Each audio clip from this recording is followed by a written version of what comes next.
back to my channel. Today I decided I would share with you guys a long-awaited recipe, and it's my version for chicken curry. It's been requested for such a long time, and you know what? I guess I'm a bad Guyanese because I should have posted this video in the beginning, but I promise you guys are gonna love it, and it was worth the wait.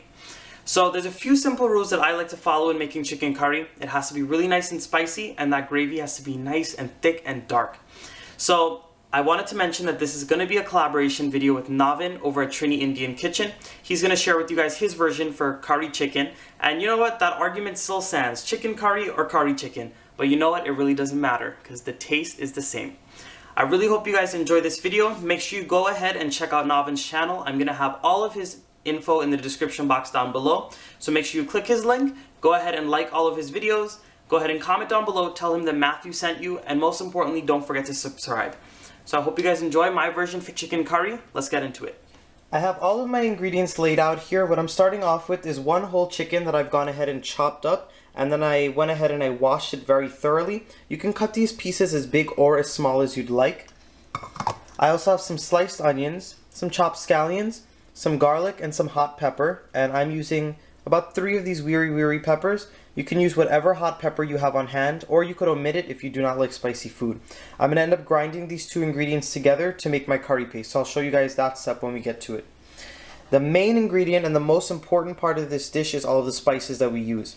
So right here I have some regular curry powder, I have some garam masala, and this is homemade garam masala.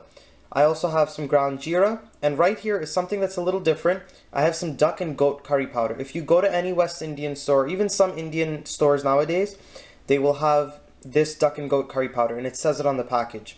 So I like to add it into my curry dishes when I make it, usually any type of curry dishes, because I like the color that it adds. As you guys can see, it's a lot darker than the regular curry powder. And I also like the flavor that it imparts in the dish. It's a little stronger than the regular curry powder is. So for a meat curry, I really like using this type of curry powder. But if you'd like, you can go ahead and just use the regular curry powder for this. It's totally optional and up to you. I also have some salt to taste, and I have some oil to fry up all of my ingredients. The first step when making any type of curry is to go ahead and make your curry paste. So what I did here in this bowl is I went ahead and I took all of the garlic that I showed you before, as well as all of the hot pepper, and I blended it up in my blender with a little bit of water, or just until it came out to a very smooth paste. So what you're going to do is you're going to get a bowl, you're going to add all of this into the bowl, and you're going to go ahead and mix in all of these spices. So I have the regular curry powder, my geera, my duck and goat curry powder, as well as my masala. You're going to get all of that in there, and you're going to go ahead and mix it all up. Now, I've mentioned this in my previous curry videos. Whenever you're making curry, you really want to make it to your taste. Some people like their curry really dark, some people like a lighter curry, some people don't like to add geera into their curry. It really depends on your preference. So what I recommend is you could use my measurements as a guideline, but go ahead and play around with the ingredients a bit. Make sure you experiment, so this way you find a taste that suits you perfectly. For me, this is the perfect chicken curry, but for someone else, it might not be.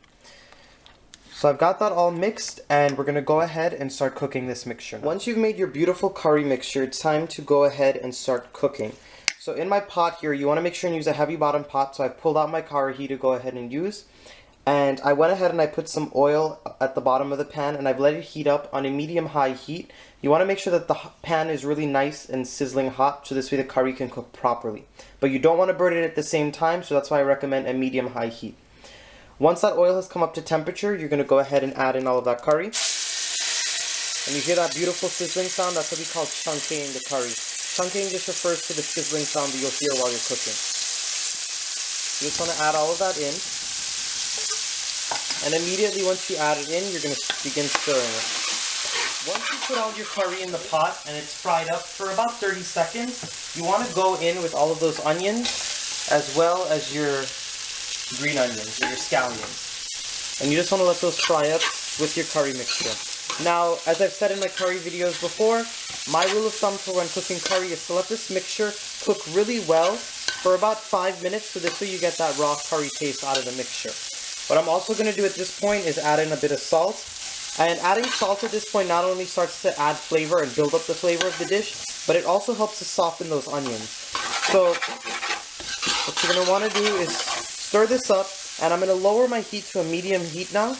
And I'm going to let this cook for about 5 minutes or until those onions are softened and it starts to stick a little more at the bottom. After 5 minutes, you're going to see that your curry mixture has gotten a bit darker, and you're going to see that the oil has started to separate away from that spice mixture. That's a good indication that your spice mixture is cooked out properly.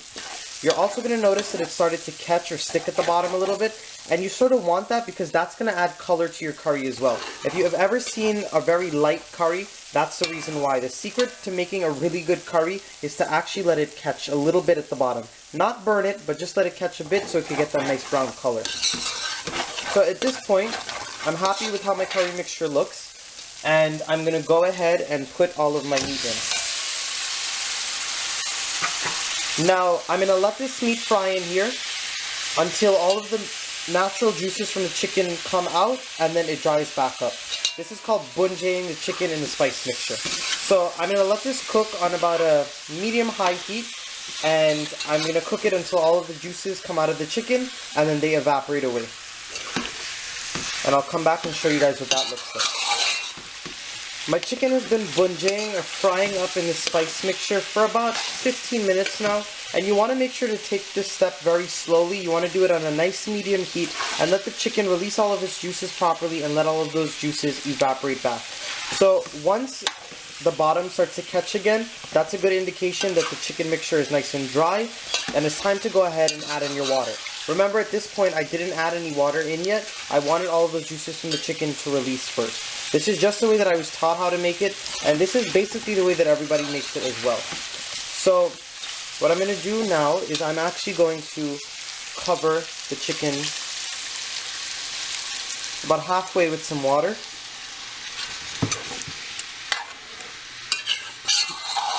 And you're going to give that a stir. And you're going to cover this mixture and let it cook for about 20 minutes so that chicken can cook out for the most part. And then once that 20 minutes is up, I'm going to come back and add in all of my potatoes. My chicken has been covered on a medium heat and it's been cooking for exactly 15 minutes at this point. The water that I added in has evaporated just a little bit. So at this point, I'm going to go in with all of my potatoes. Now, this is just 2 potatoes that I've gone ahead and quartered. You don't want to make them very small, or else what's going to happen is when they boil, they're going to start to melt into the gravy of the curry, and it's actually going to make the curry very thick and somewhat tacky. So I really don't like that texture. So I cut the potatoes a little big, and as soon as they boil, you're going to remove the curry from the heat.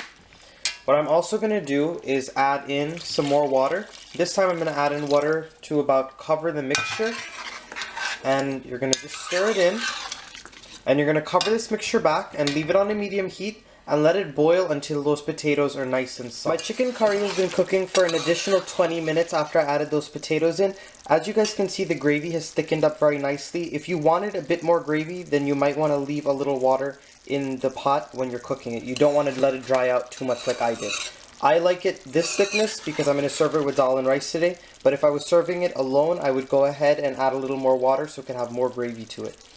I also wanted to mention that these potatoes are very nice and tender at this point. You want to make sure that as soon as a fork goes through those potatoes smoothly, you take this mixture off the heat, or else what's going to happen is those potatoes are going to start to disintegrate into the gravy and make it super thick, and you really don't want that.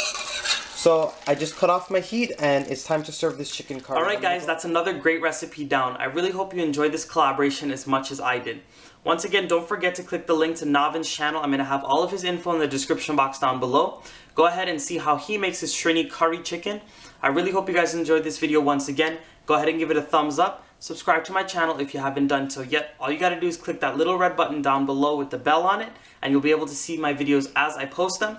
And don't forget to comment down below and tell me if you guys like this video or not, and also what you guys would like me to make next. Once again, thanks for watching, guys.